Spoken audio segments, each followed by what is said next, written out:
안녕하십니까. LA에서 활동하고 있는 정찬용 변호사입니다. 오늘은 세간에 많이 화제가 되고 있는 박수홍 씨와 형의 그 갈등, 그 법적 문제에 대해서 한번 얘기를 해보겠습니다. 이런 케이스들이 은근히 많거든요. 한국에서 갚아야 할 돈을 갚지 않는다거나 또는 뭐 사기를 친다거나 횡령을 한다거나 그래서 돈을 빼돌려서 해외로 도피해버려서 잠적해버린다. 이럴 때 어떻게 되느냐, 뭐 이런 상황으로 놓고 보면서 좀 어떤 식으로 진행이 가능한지 한번 논의를 해보겠습니다. 일단은 한국하고 다르게 미국에서는 사기라 횡령이다 해도 웬만해서는 형사처벌이 되지 않습니다. 그냥 그런 것들은 민사로 처리해서 보상받으라 이런 식으로 이제 경찰에 가서 고발을 하셔도 결국 그런 얘기를 듣게 되죠. 그러니까 결국은 민사로 소송을 걸어야 되는데 여기서는 뭐 친족 간에는 상호 뭐 소송 이런 게 되지 않는다 이런 룰은 없습니다. 그냥 어차피 민사로 진행하는 거니까 그런 면에서는 얼마든지 소송이 가능하다 이렇게 보는 거죠. 이런 상황에서 기본적으로는 상대방이 잠적해버렸는데 이 상대방이 미국 가서 잠적해버렸을 때 한국에서 어려운 점이 이것입니다. 형사 고발을 했는데 검사가 그래서 찾아서 불러서 뭐 신문도 하고 뭐 재판도 진행하고 해야 되는데 일단 기본적으로 이 사람한테 뭐 전달할 수 있는 연락할 수 있는 방법이 없으니까 그러다 보면 그냥 기소 중지 뭐 이런 식으로 멈추는 경우가 많거든요. 민사로 그냥 재판을 건다 할지라도 소장이 법원에 한국에서 접수가 되면 상대방한테 소장이 전달이 돼야 됩니다. 그러니까 송달을 해야 된다 이런 식으로 말씀을 하시는데 이게 해외에 있으니까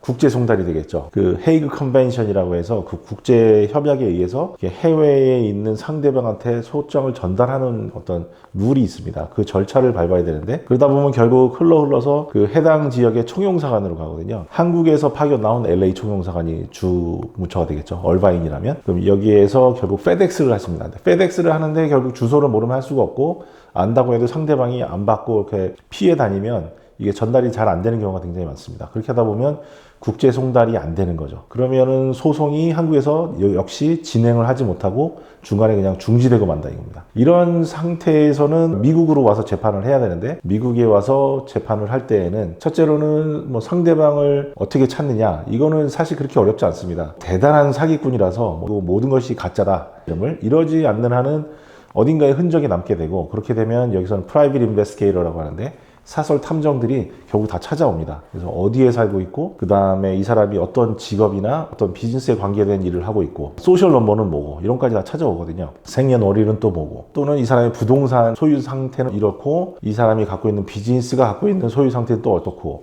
또는 이 사람이 어느 은행 어느 구좌에 얼마가 있다라는 잔고까지 추적이 가능하거든요. 그렇게 하기 때문에 재산 추적까지 충분히 가능하다라는 겁니다. 그렇게 되면은 소송은 당연히 캘리포니아 법원, LA에 있으면 LA에서, 얼반에 있다면 이제 오렌지 카운티가 되겠죠. 그래서 소송을 걸고 그럼 소장 전달이 그렇게 어렵지 않습니다. 소장을 피해 다닌다고 해도 이 소장을 배달하는 그 프로세스 서버들이 있거든요. 이 서비스 업체인데 이 사람들이 그런 경험을 되게 많이 하기 때문에 이렇게 좀 기습적으로 생각지 못한 방식으로 이게 소장을 찾아서 전달을 하는 이런 일을 좀 합니다. 그런 면에서는 소송이 일단 시작하는 데는 큰 어려움이 없습니다. 그래서 한국에서 법적 분쟁이 미국에 와서 소송을 하게 되는 경우는 크게 두 가지인데요. 하나는 아까 제가 예를 들었던 것처럼 뭐 기소 중지, 국제 송달이 안 돼서 재판이 중단되는 상태 이런 게 아니라 운이 좋아서 소장이 전달되는 경우도 있습니다. 근데 뭐 소장이 전달돼서 근데 상대방이 답변을 해야 되는데 하지 않는다. 그렇게 될 때는 걸석 상태로 들어가고 그런 상태에서는 재판을 걸어서 소송이 그냥 진행할 수 있거든요. 그래서 걸석 재판, 걸석 판결을 받을 수가 있습니다. 이렇게 됐는데 근데 모든 재산을 지금 미국으로 가져가 버렸으니까 뭐 컬렉션이 안 된다. 딱지를 붙이려도 뭐 압류할 일이 없다. 길이 없다. 이런 상황이 많거든요. 그럴 때는 미국에 와서 캘리포니아에 있으면 캘리포니아 법원에 한국의 재판을 등록할 수 있게 돼 있습니다. 등록을 해서 캘리포니아 법원에서 재판이 이루어져서 판결이 난 것과 같은 그런 효력을 발생하게 만들 수가 있다 이거죠. 근데 그 과정에서 캘리포니아 법원에서는 이 한국에서 판결을 받는 이 절차가 이게 합리적이고 절차적으로 문제가 없었는지를 확인하는 과정이 있습니다.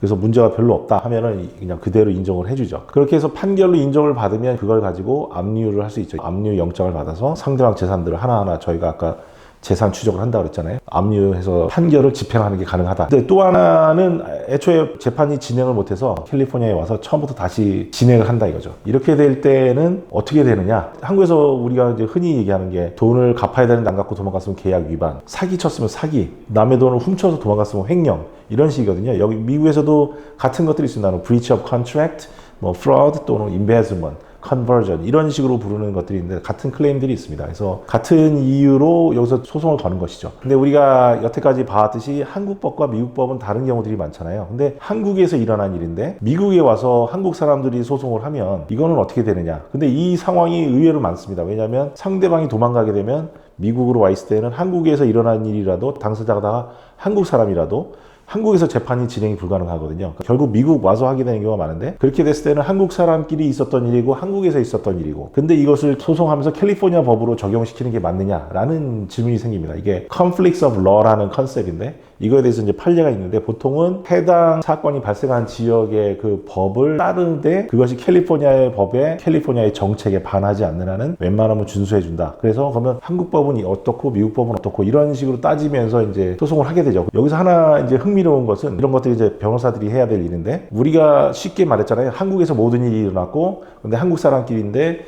단지 이 사람 미국으로 도망갔기 때문에 미국에서 소송하는 것이다. 이런 식으로 얘기하는데 사실은 그렇게 무를 뚝 잘라내듯이 이렇게 명확하지 않은 경우가 많습니다. 그리고 또 이렇게 만들어내면 되는 거거든요. 주장을 굉장히 그럴듯하게. 이제 그런 면에서 변호사의 역할이 중요한 건데 이 재산을 해외로 빼돌렸다. 그죠? 이 재산을 들고 미국으로 뛰어왔다. 넘어왔다. 이 과정은 사실 한국에서만 일어나는 게 아니거든요. 아까 말한 횡령의 활동은 사실 캘리포니아도 있었다. 그런 식으로 좀 주장을 하면 캘리포니아 법으로 적용시킬 가능성도 없지 않다. 라는 거죠. 재판을 하다 보면 상황에 따라서 법 적용이 달라지기 때문에 그렇게 볼 여지도 있다라는 것도 한번 기억해 둘 만한 것 같습니다. 그럼 이 상태에서 한국법이 적용될 때 캘리포니아 법하고 볼 때 어떤 게 다르냐? 제가 볼 때는 이렇습니다. 첫 번째로는 기사에 나오는 말이면 100억을 박수홍 씨가 벌었는데 그 100억을 다 빼돌렸다. 이런 식이거든요. 그러니까 일종의 원금 자체가 그렇다 이거죠. 그죠? 원금 자체가 갚아야 할 돈, 훔치지 말았어야 할 돈. 이 금액 자체가 100억이니까 한국법으로 하나 캘리포니아 법으로 하나 저번에 제가 말했던 그 재산상 피해 또는 금전적 피해와 비금전적 피해의 차이가 있다고 했잖아요. 근데 금전적 피해는 결국 이렇게 치나 저렇게 치나 결국 100억이라 이거죠. 그러니까 그런 면에서 큰 차이는 없을 겁니다.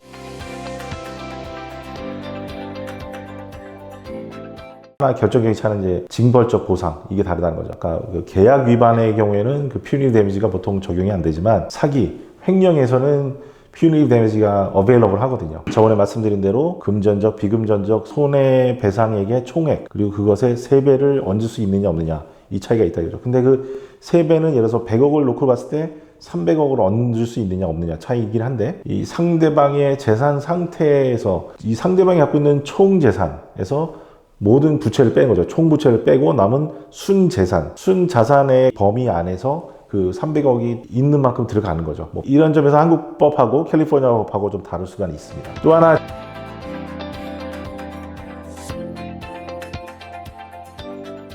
많이 이제 생각해 보실 수 있는 게 이 사람이 횡령한 돈을 가지고 또 부동산에 투자해서 돈을 벌었다고 하는데 그러면 횡령한 원금만 돌려주고 번 돈은 자기가 가질 수 있는 거냐 이런 식으로 볼 수 있잖아요. 근데 미국 법에서는 constructive trust라는 개념이 있습니다. 예를 들어서 제가 남의 집에 들어가서 100만 원을 훔쳐서 근데 그 100만 원을 가지고 주식 투자를 했습니다. 또는 로또를 샀습니다. 그랬더니 이게 내 돈이 불어난 거죠.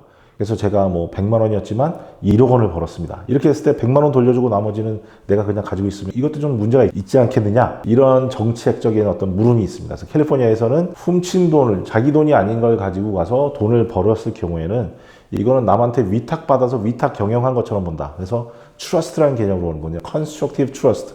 실제 존재하지 않았지만 존재한 것처럼 본다 이거죠. 그래서 constructive trust. 그래서 정책적으로 우리가 있다고 보는 그 위탁 경영으로 만들어 버리는 겁니다. 그래서 100만 원을 받아서 내 돈이 아니죠. 100만 원은 벌었죠. 근데 이건 내 사업이 한 게 아니죠. 남의 사업을 내가 경영만 해줬을 뿐이죠. 그래서 번 돈, 내가 받아서 쓰는 돈, 이걸 다 돌려주라. 이게 이제 constructive trust라는 개념입니다. 그런 면에서는 뭐 그냥 뭐 횡령을 당했다고 하는 100억 원이면 그걸로 끝이 아니라는 거죠.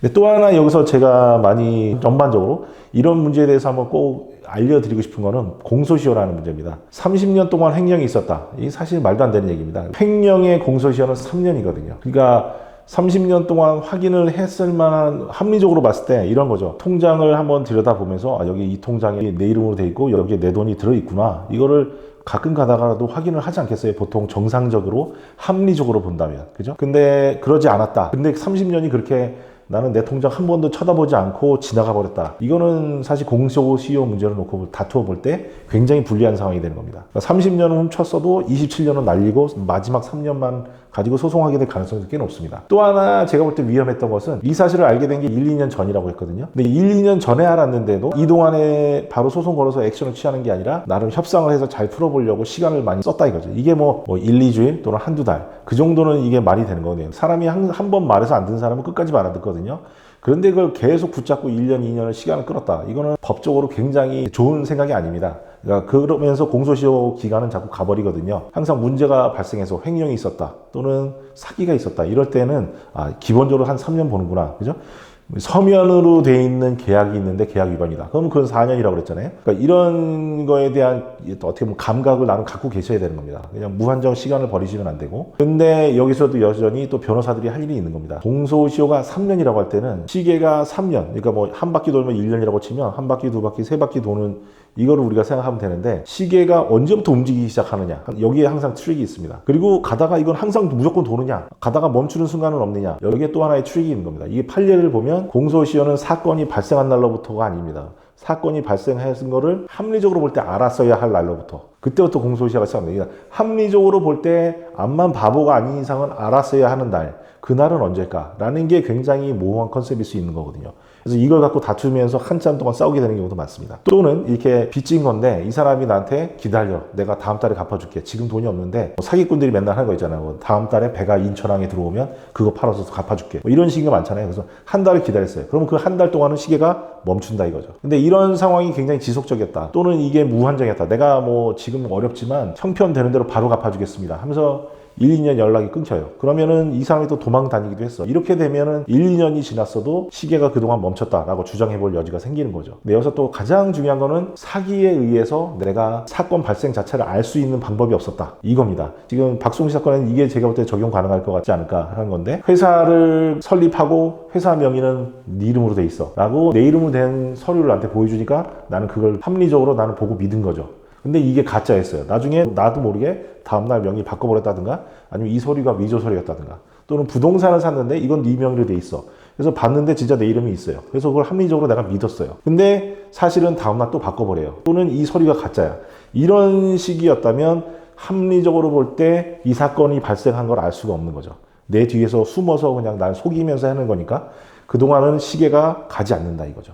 또는 시계가 아예 시작을 하지 않았다 이거죠. 처음부터. 그런 식인 경우. 또 하나는 지속적으로 그 행위가 반복돼서 이어옵니다. 약간 형사사건이 흔히 있는 건데 학대가 있었는데 이 사람이 15년 동안 맞았어요. 이게 어린 3살, 4살 때부터 시작된 거예요, 사실은. 근데 10년을 넘게 해서 다 큰 성인이 될 때까지 이게 문제가 되는지도 모르고 계속 그러고 살았던 거예요. 근데 어느 날 나중에 가서는 이제 이게 잘못된 거구나. 이게 따지기 시작하는 겁니다.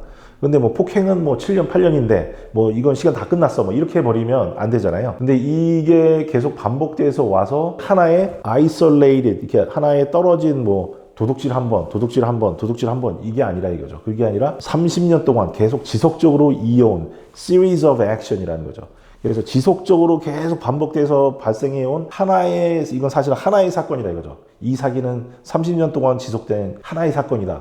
이렇게 주장해 볼 여지도 또 있다. 이렇게 볼 수 있는 겁니다. 그런 면에서는 우리가 소송을 만약에 캘리포니아에서 제기를 한다면 가장 먼저 상대 변호사가 들고 나올 얘기는 공소시효 문제인 겁니다. 공소시효 문제가 심각하게 제기가 될 것은 당연한 거고 그때 빠져나갈 방법은 있느냐 이거에 대해서 또 뭐 여지가 분명히 있다. 이걸 가지고 아마 다투게 되는 사건이 될 가능성이 굉장히 높습니다. 한국에서도 아마 공소시효 문제가 제기되지 않을까요? 이런 생각이 좀 듭니다. 또 하나는 뭐 기사를 보니까 그런 얘기 하더라고요. 조카가 충격받아서 학교 갔더니 애들이 막 뭐라고 해서 마음이 아팠다.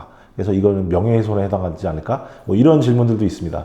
근데 명예훼손은 이렇습니다. 저번에 제가 말씀드렸듯이, 그러니까 제가 이 비디오에 올려놓은 것들을 많이 보셨다면 이게 답을 제가 말하기 전에 이미 아실 거예요. 명예훼손은 사실을 얘기하는 명예훼손은 없습니다. 도둑놈을 너는 도둑놈이야 하고 떠들고 100만 명한테 떨고 다녀도 미국에서는 명예훼손이 성립이 되지 않습니다. 한국에는 사실을 적시해도 사실을 말을 해도 명예훼손이 되는 경우가 있다고 들었어요. 그리고 그게 형사처벌까지 가능하다고. 근데 명예훼손은 캘리포니아에서는 전혀 형사사건이 아니고 무조건 민사고 민사로 할 때라도 사실을 말할 경우에는 전혀 성립되지 않는다. 그러니까 횡령이 있었는데 실제로 횡령이 있었어요. 그래서 이 사람이 횡령을 했고 그 횡령한 걸로 이 가족이 먹고 살았다. 명품 브랜드 입고 가방 메고 다니면서 살았다. 이게 다 사실이라면 명예훼손이 아닌 겁니다. 그럼 지금까지 박송 씨 사건에 대해서 얘기해 봤는데 하나 그래도 제가 뭐 이게 위로가 될 말인지 모르겠지만 굉장히 많은 사기나 횡령이나 이런 사건들은 보통 상대방은 다 돈을 써버리는 경우가 굉장히 많습니다. 그래서 암만 뭐 엎어치고 매치고 찾아봐도 뭐가 안 나오는 경우가 제일 많거든요. 하지만 박송 씨 케이스는 어떻게 보면 박송 씨 입장에서는 굉장히 럭키하다고 볼 수 있는 건데 이것이 다 투자가 돼서 돈을 더 거꾸로 벌기도 했다. 그런 면에서는 그 투자 수익까지도 그 컨스트럭티브 트러스트라는 개념이 있어서 받아낼 수 있다면 이건 어떻게 보면은 모든 것을 다 제대로 되돌릴 수 있는 기회가 분명히 있다. 이렇게 볼 수 있을 것 같습니다. 예, 지금까지 시청해 주셔서 감사합니다.